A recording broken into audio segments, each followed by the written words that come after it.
Hello student. I doctor Satish. आज हम economics पर डिस्कस करेंगे।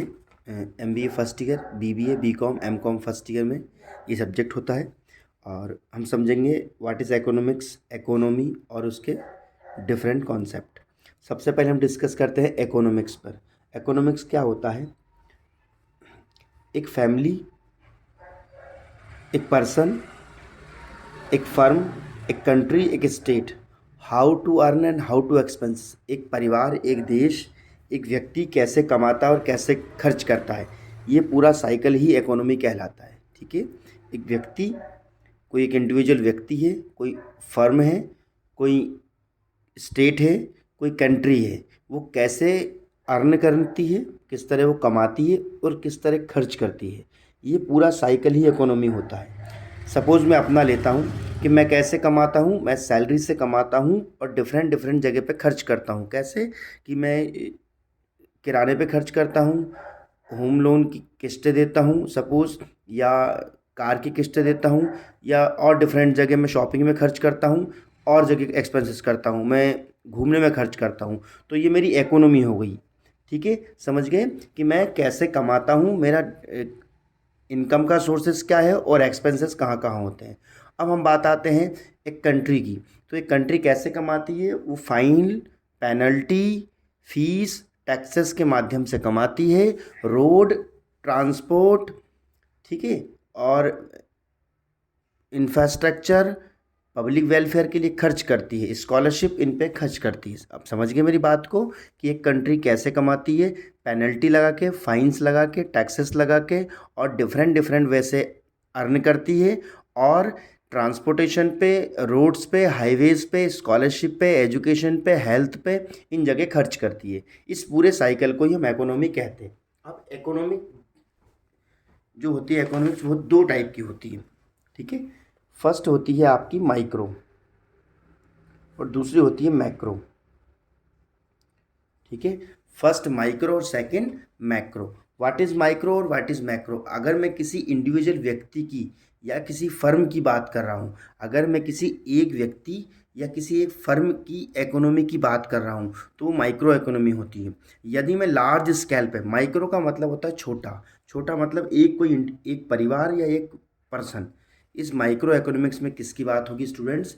एक व्यक्ति, एक परिवार या एक फर्म की बात होगी। एक फर्म मतलब कोई इंडस्ट्री की। और मैक्रो में किसकी होगी? एक राज्य की या एक देश की बात होगी या पूरे विश्व की बात होगी। ठीक है। तो अगर मैं कह रहा हूँ कि मिस्टर एक्स जो है वो अपने सैलरी और बिजनेस से अर्न करता है और अपनी फैमिली और चीज़ों पे खर्च करता है, तो दिस इज़ माइक्रो इकोनॉमिक्स। अगर मैं कहता हूँ कि भारत देश है जो वो टैक्स से कमाता है, रोड और हाईवेज पे खर्च करता है, तो this is macro economics. Understand? Micro और मैक्रो समझ गए? माइक्रो में किसी एक पर्सन की बात होगी, इंडिविजुअल की, और मैक्रो में पूरे विश्व की या एक किसी पर्टिकुलर कंट्री की बात होगी। अब इकोनॉमिक्स और इकोनॉमिक में क्या फ़र्क होता है? ठीक है। इकोनॉमिक्स मैंने समझा दिया, एक साइकिल होता है जो एक इंडिविजुअल पर्सन या किसी कंट्री पे चलता है। इकोनॉमी क्या होती है? इकोनॉमी तीन तरह की होती है। ठीक है। सोशल इकोनॉमी, कैपिटल और मिक्स्ड, तीसरी होती है मिक्स्ड इकोनॉमी। ठीक है। सोशल इकोनॉमी जो होती है उसमें सारे जो होते हैं, जो सारी इकोनॉमी जो चलती है वो गवर्नमेंट के कंट्रोल से चलती है। मतलब यहाँ पे गवर्नमेंट का इन्वॉल्वमेंट 90% तक रहता है। ठीक है। अगर सोशल इकोनॉमी का मतलब होता है कि जो इकोनॉमी सरकार के द्वारा किसी देश की गवर्नमेंट के द्वारा चले, ठीक है, जिसमें सुई से लेके हवाई जहाज़ तक अगर कोई देश की सरकार बना रही है, पूरे टोटल जो है इकोनॉमिक गतिविधियां जो चाहे सरकार द्वारा चल रही है, तो उसे सोशल इकोनॉमी कहते हैं। ठीक है। जैसे मान लीजिए कि सपोज हम कहते हैं कि नेपाल, नेपाल में जो है सारी जो इकोनॉमी है वो सरकार द्वारा, इट मीन्स मोबाइल से लेके हवाई जहाज़ तक, सुई से लेके हवाई जहाज़ तक जो है वो सारा कुछ जो बनाने का काम है और उसे बेचने का काम है सरकार कर रही है। तो इस हम ये कह सकते हैं कि नेपाल की इकोनॉमी जो है वो सोशल इकोनॉमी है। कैपिटल इकोनॉमी में ये चीज़ ट्रांसफर हो जाती है पर्टिकुलर प्राइवेट फर्म्स के पास। यदि किसी देश में, जैसे अमेरिका, इन देशों में क्या होता है कि पूरा जो कैपिटल मार्केट, सॉरी, जो है इकोनॉमी जो है वो वहाँ के प्राइवेट लोग चलाते हैं, मतलब बिजनेसमैन चलाते हैं। कैसे कि वहाँ सुई से लेके हवाई जहाज तक कौन बेचता है? प्राइवेट लोग बेचते हैं, बिजनेसमैन बेचते हैं। और हमारे देश की इकोनॉमी कैसी है? मिक्स्ड इकोनॉमी है, मतलब हमारे देश में दोनों मिलके है।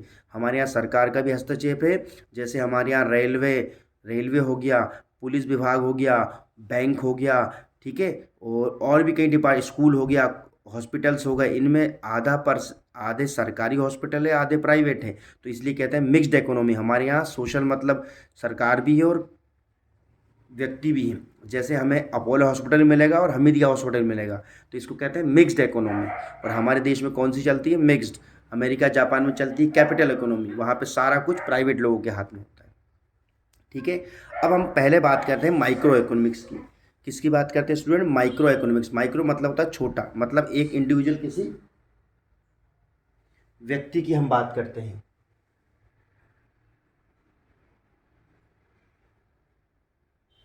ठीक है स्टूडेंट्स,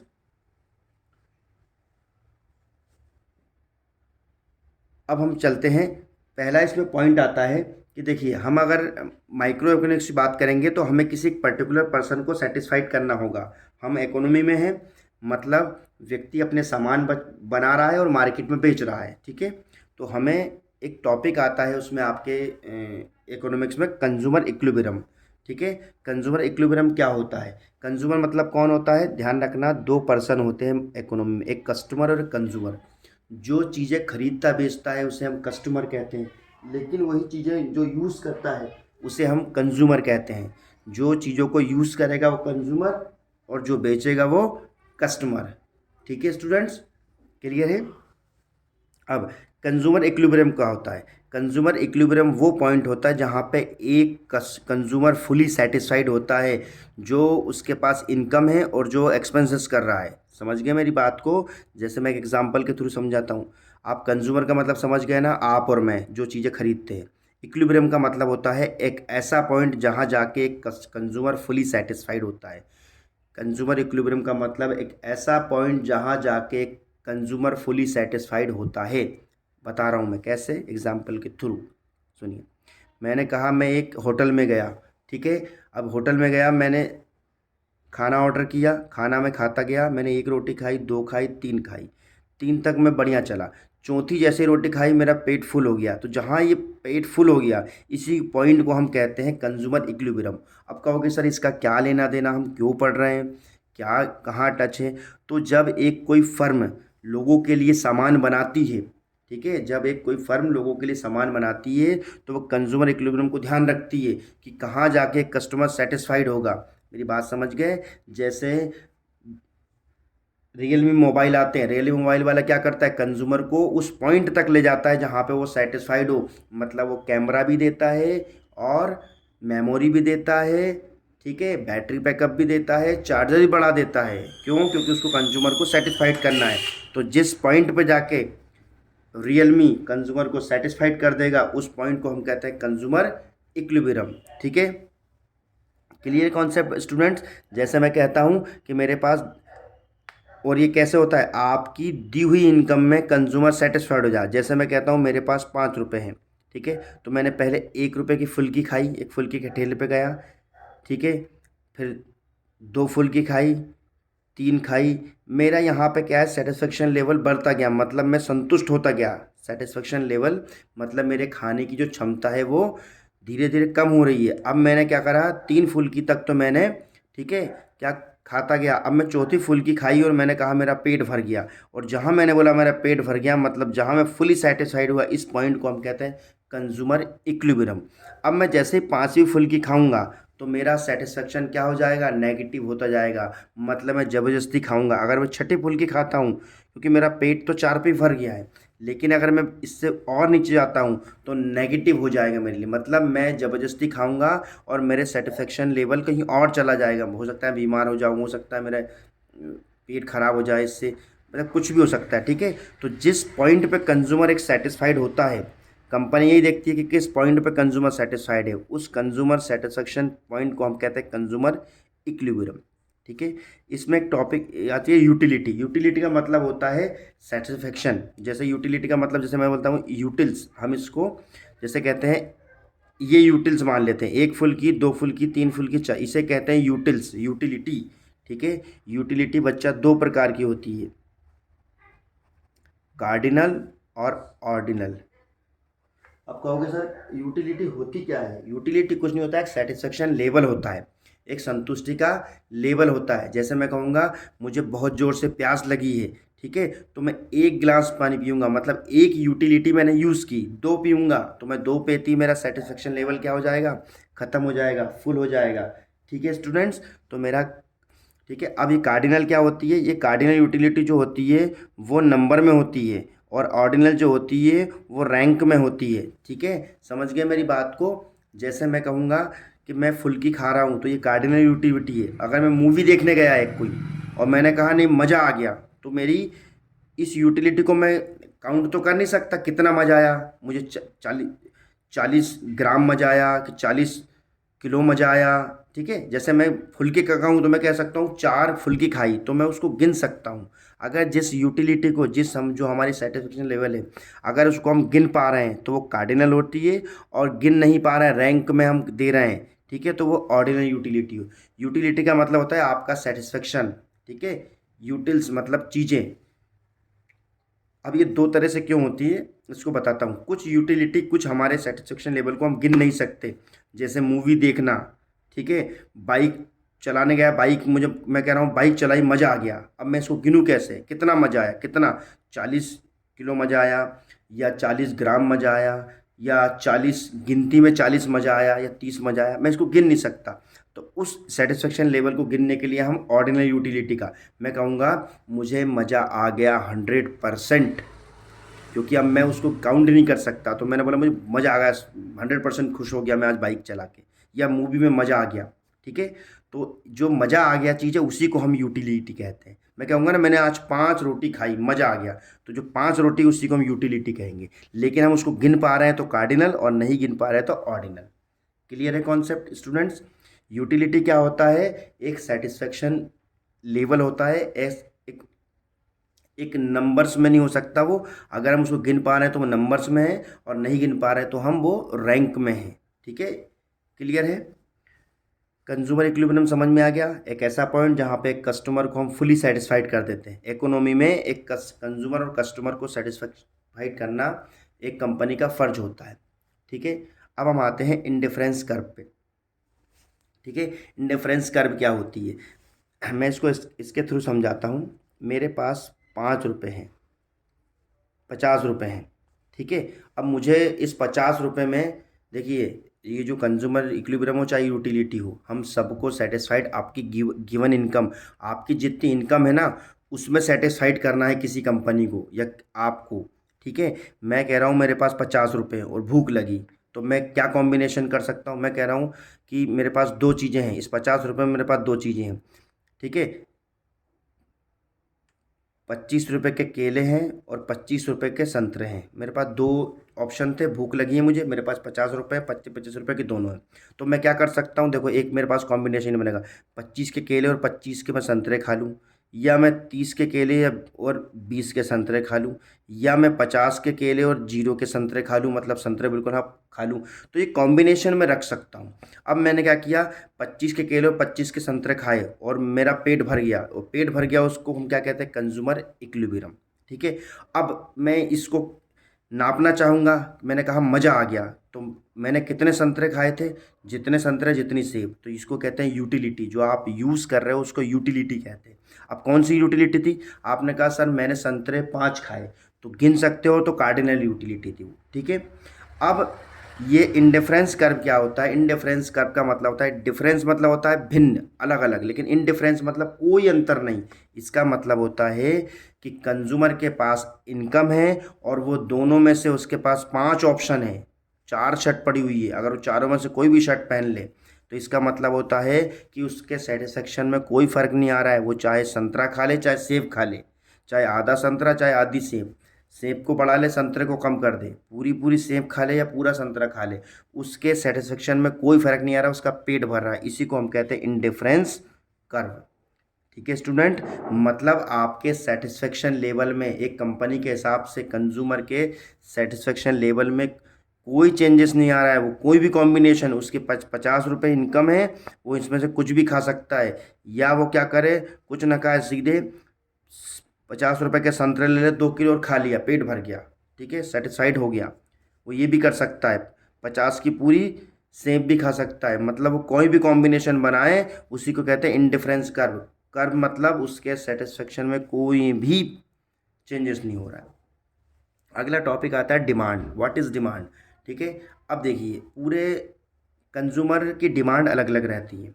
ठीक है, डिमांड क्या होता है? डिमांड इट मीन्स ये होता है कि किसी वस्तु की चाह, वांट्स, चाह, किसी वस्तु की चाह।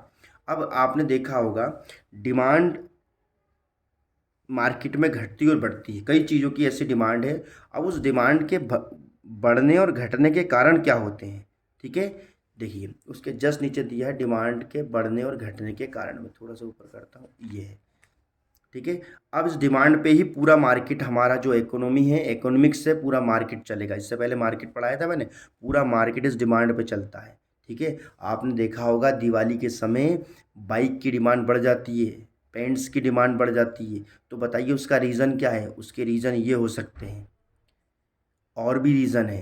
ठीक है, क्लियर स्टूडेंट? अब क्या क्या रीज़न है मैं बताता हूँ। सबसे पहला होता है डिमांड बढ़ने का रीज़न, प्राइस ऑफ गुड्स, सामान की कीमत। अगर किसी सामान की कीमत घट जाती है तो उसकी डिमांड क्या हो जाती है? बढ़ जाती है।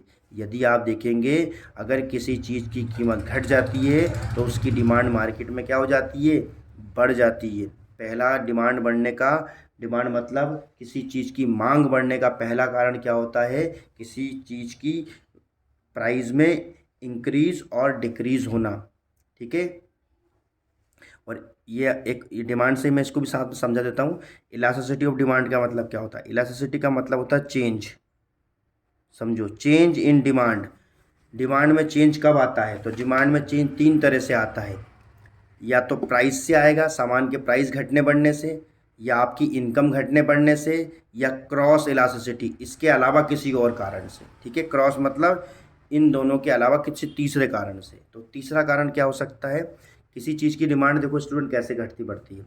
अगर मान लीजिए किसी चीज़, कोई वस्तु है, उसकी कीमत कम हो गई तो क्या होगा? उसकी डिमांड मार्केट में बढ़ जाएगी, लोग खरीदने वाले ज़्यादा पहुंच जाएंगे। ठीक है, दूसरा कारण से इनकम। यदि लोगों की इनकम बढ़ने लगी, जैसे पहले देखा होगा आपने कि भाई पहले मोबाइल किसी के पास नहीं हुआ करता था, लेकिन आजकल इनकम बढ़ गई लोगों की, तो मोबाइल हर व्यक्ति के पास होने लगा। तो दूसरा डिमांड बढ़ने का कारण, मोबाइल की डिमांड बढ़ी ना मार्केट में, हर व्यक्ति को हर घर में मोबाइल चाहिए। अब तो 2 रखने लगे, कोई 3 रखता है, तो डिमांड इंक्रीज हो गई। तो उसका पहला कारण तो क्या हो सकता है कि मोबाइल सस्ते हो गए, प्राइस इलास्टिसिटी। इलास्टिसिटी का मतलब चेंज, प्राइस में चेंज हो गया, या इनकम में चेंज हो गया। ठीक है, इनकम में चेंज कैसे? जैसे लोगों की इनकम बढ़ गई, लोगों की इनकम बढ़ गई। और तीसरा कारण हो सकता है क्रॉस इलास्टिसिटी। ठीक है, तीसरा क्या होता है, डिमांड कैसे करती है? अब क्रॉस में क्या आ सकता है? ठीक है, क्रॉस में क्या आता है, सुनिए। क्रॉस इलास्टिसिटी में आता है कि उसके अपोजिट चीज, सब्स्टिट्यूट गुड्स की डिमांड। सब्स्टिट्यूट का मतलब होता है उसका अपोजिट। जैसे मान लीजिए, बताता हूँ, देखिए मान लीजिए चाय पत्ती के रेट बढ़ गए। ठीक है, तो अब चाय पत्ती के रेट बढ़ गए तो चाय आप पियोगे नहीं, क्योंकि चाय पत्ती के रेट बहुत चले गए। तो उसका सब्स्टिट्यूट क्या है? सर हम कॉफ़ी पी लेंगे। चाय की डिमांड बढ़ी, उसका प्राइस बढ़ा, तो हम क्या, कहाँ चले जाएंगे? शिफ्ट हो जाएंगे, किस पे? कॉफ़ी पे। ठीक है, अब हमने देखा, ठीक है, हमने कहा आइसक्रीम के रेट बढ़ गए, तो हम कहाँ चले जाएंगे? उसका सब्स्टिट्यूट क्या है आइसक्रीम का? सर गन्ने का जूस है, कोल्ड ड्रिंक है, बहुत सारे ऑप्शन है। तो इसे कैसे सब्स्टिट्यूट? तो क्रॉस इलास्टिसिटी में यही आता है कि अगर मान लीजिए प्राइस की वजह से नहीं बढ़ी डिमांड, इनकम की वजह से नहीं बढ़ी, तो किससे बढ़ गई? उसके अदर फैक्टर से बढ़ गई। ठीक है, इसी को कहते हैं डिमांड। और इलास्टिसिटी का मतलब क्या होता है? डिमांड में चेंज। तीन तरह से किसी वस्तु की डिमांड में चेंज आता है, या तो उसके प्राइस बढ़ने से, या लोगों की इनकम बढ़ने से, या क्रॉस इलास्टिसिटी का मतलब होता है इन दोनों के अलावा तीसरा ऑप्शन से। ठीक है स्टूडेंट्स, तो आपके आज के ये टॉपिक थे। इसके बाद मैं नेक्स्ट वीडियो में जल्दी मिलूंगा मैं आपसे। कंटिन्यू, मैं वन बाय वन एक एक बार वो कर देता हूँ। इकोनॉमिक्स क्या होता है? सर इकोनॉमिक्स वो होता है कि किसी इंडिविजुअल व्यक्ति, किसी कंट्री, या किसी स्टेट, या किसी फर्म, या किसी फैमिली की वो कैसे अर्न करता है, कैसे कमाता है और कैसे खर्च करता है, इस सब के साइकिल को ही हम क्या कहते हैं, इकोनॉमिक्स। अब इकोनॉमिक्स में वर्ड आता है इकोनॉमी। इकोनॉमी क्या होता है कि भाई इकोनॉमी तीन तरह की होती है, सोशल, कैपिटल और मिक्स्ड। ठीक है, सोशल इकोनॉमी वो होती है जहाँ पे पूरा कंट्रोल, हर चीज़ खरीदना बेचना, पूरा जो इकोनॉमिक सिस्टम है वो सरकार के द्वारा चले। यदि किसी देश में पूरा इकोनॉमिक सिस्टम प्राइवेट लोगों के हाथ, बिजनेसमैन के हाथ चले तो उसे कैपिटल कहते हैं। और मिक्स्ड क्या है, इन दोनों का मिक्स्ड है। ठीक है, और हमारे देश में मिक्स चलती है क्योंकि हमारे यहाँ हॉस्पिटल गवर्नमेंट भी है और प्राइवेट भी है, तो इसलिए हमारी मिक्स्ड इकोनॉमी है। ठीक है, अब कंज्यूमर इक्विलिब्रियम क्या होता है, तो कंज्यूमर इक्विलिब्रियम सर वो होता है जहाँ पे एक कस्टमर जिस पॉइंट पे जाके कोई भी प्रोडक्ट एक कस्टमर को फुली सेटिस्फाइड कर देता है, उस पॉइंट को कहते हैं कंज्यूमर इक्विलिब्रियम। ठीक है, जैसे कोई भी कंपनी सामान कंज्यूमर को देख के बनाती है कि वो कहाँ जाके सेटिस्फाइड हो जाएगा। जैसे मोबाइल कंपनी ने एक मोबाइल बनाया तो वो कंज्यूमर के इक्विलिब्रियम को जानेगी, वो कहाँ सेटिस्फाइड होगा। उसने देखा उसको क्या चाहिए, मेमोरी चाहिए, बैटरी चाहिए, तो वो पूरी चीज़ें बना देगा, मतलब जहाँ जाके कंज्यूमर को सेटिस्फाइड कर सके। यूटिलिटी क्या होती है सर, यूटिलिटी वो होती है जो हम यूज़ करते हैं। यूटिलिटी मतलब यूज़, मतलब सर इसको हम दो तरह से देखते हैं, कार्डिनल और ऑर्डिनल। सर कार्डिनल में हम क्या करते हैं, जब हम कोई सामान लेते हैं, ठीक है, तो अगर वो क्वांटिटी में है उसे गिन पा रहे हैं तो कार्डिनल होती है, गिन नहीं पा रहे तो ऑर्डिनल होती है। ठीक है, अब कैसे सर, मैं कहूँगा मैंने मोबाइल लिया और मुझे बहुत मज़ा आया, मैं फुली सेटिस्फाइड हो गया, तो सर मैं उसको गिन नहीं पा रहा हूँ सेटिस्फेक्शन को, तो ऑर्डिनल है। यदि मैं कहूँगा यार 5 रोटियां खाई और मेरा पेट भर गया एक होटल पे, या मैंने, ठीक है, 2 आइसक्रीम खाई पेट भर गया, तो उसको हम गिन पा रहे हैं, उस यूटिलिटी, उस सेटिस्फेक्शन, उस संतुष्टि को, तो वो ऑर्डिनल हो गए, सॉरी कार्डिनल हो गए।